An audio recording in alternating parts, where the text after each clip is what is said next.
दोस्तों, आज की कहानी है ननद जी। जब भी तुम्हें मेरी जरूरत हो मुझे अपनी माँ समझकर कह देना। दोस्तों, कहानी शुरू करने से पहले अगर आपने हमारे चैनल को अभी तक सब्सक्राइब नहीं किया हो तो कर लीजिए ताकि आपके पास पहुंच सके हर नया वीडियो। क्या हुआ नीति, तुम मम्मी जी के कमरे में अकेले बैठकर क्यों रो रही हो? चलो बाहर आओ, हमारे साथ बैठो। राशि ने नीति के सिर पर प्यार से हाथ फेरते हुए कहा। हाँ भाभी, अभी आई कहकर नीति आंखों में बहते आंसुओं को पोंछकर बाहर हॉल में आकर बैठ गई।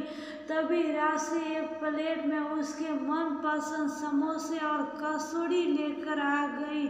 पीछे पीछे उसके बच्चे भी अपनी अपनी प्लेटें पकड़े चले आ रहे थे। लो नीति, खाओ अपनी पसंद के समोसे कचौड़ी।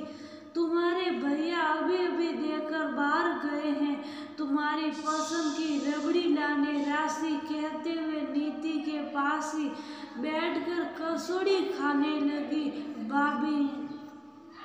भाभी आपने मुझे माफ कर दिया ना?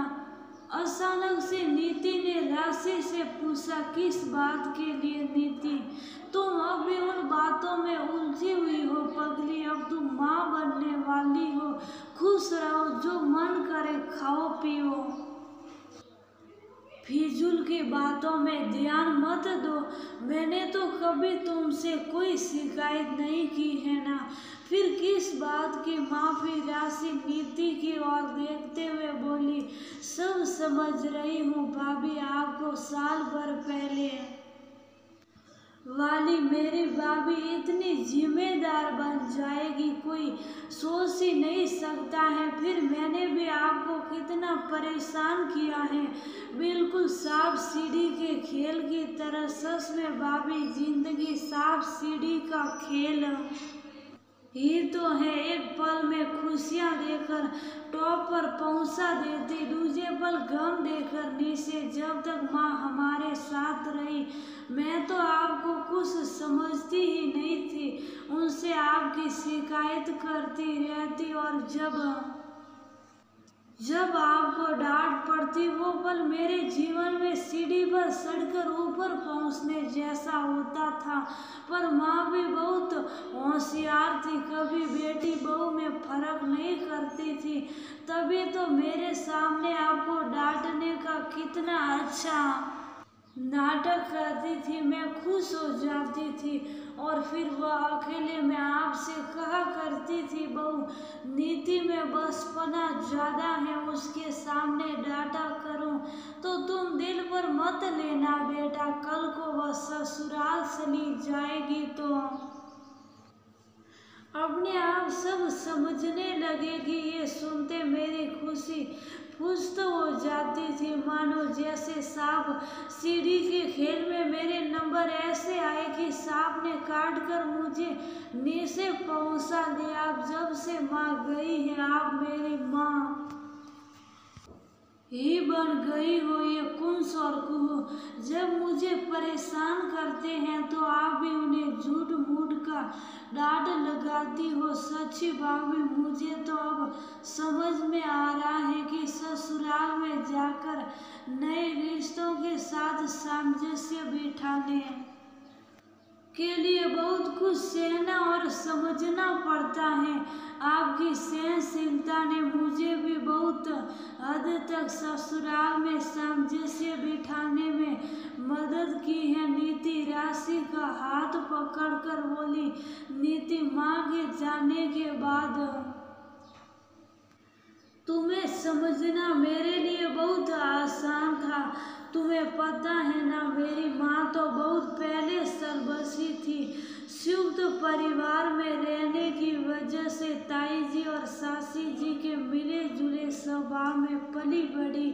यहाँ आकर सास मैं माँ को खोज रही थी और सच में मुझे माँ ही मिली थी।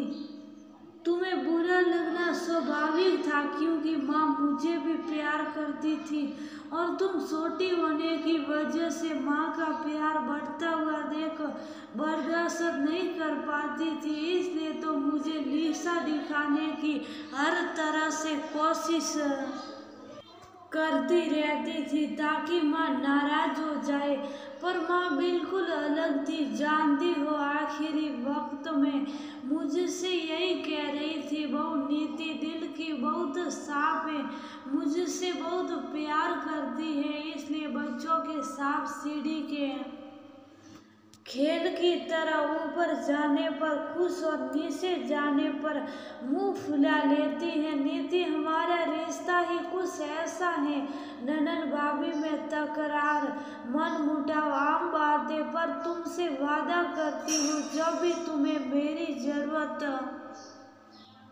हो मुझे अपनी माँ समझकर कह देना। तुम्हें इस हालत में बुलाने के लिए बहुत बार सोच रही थी, पर लगता था माँ होती तो तुम्हें जरूर बुलाती और भरपूर लाड़ प्यार देती, जो शायद मैं उन साथों तुम्हें नहीं दे सकूंगी।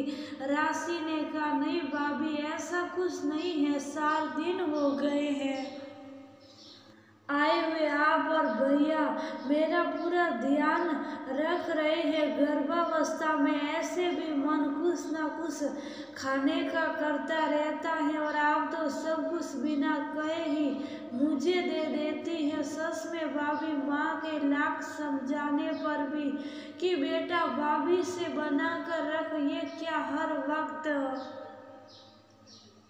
उसमें कमियां खोजती रहती हैं। जब तू ससुराल जाएगी और तेरी ननद ऐसा करेगी तो तुझे कैसा लगेगा? ये सोच वह पराए घर से आई है, उसे अपना बनाने के लिए प्यार दे बेटा, तभी तो वह इस घर को अपना समझेगी।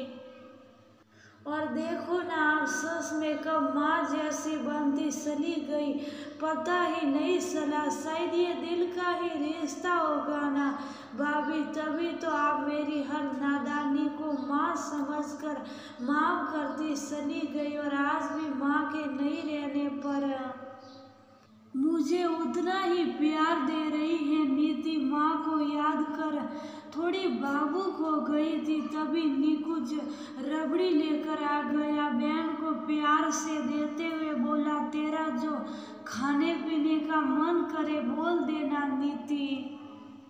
ये राशि तो मुझे अपनी प्रेगनेंसी में पागल कर दी थी, जब तब कहती रहती ये खाने का मन कर रहा है, वो खाने का मन कर रहा है, एक तू है, कुछ बोलती ही नहीं। वो तो हम तेरी पसंद जानते हैं, जो समझ आता है ले आते हैं भैया। सच में मेरा कुछ खाने का मन नहीं करता, और हाँ ये पक्की बात है, जब मन करेगा तो आधी रात को भी आपको कह दूंगी, फिर मना मत करना। चेहरे पर हल्की मुस्कान के साथ नीति ने कहा, बिल्कुल नहीं बहना, तेरे साथ तो दिल का रिश्ता है और यहाँ तो आप राजकुमारी हैं और आपकी आज्ञा का पालन करना हमारा धर्म। फिल्मी अंदाज में जैसे ही निकुंज ने कहा, सब हंस दिए।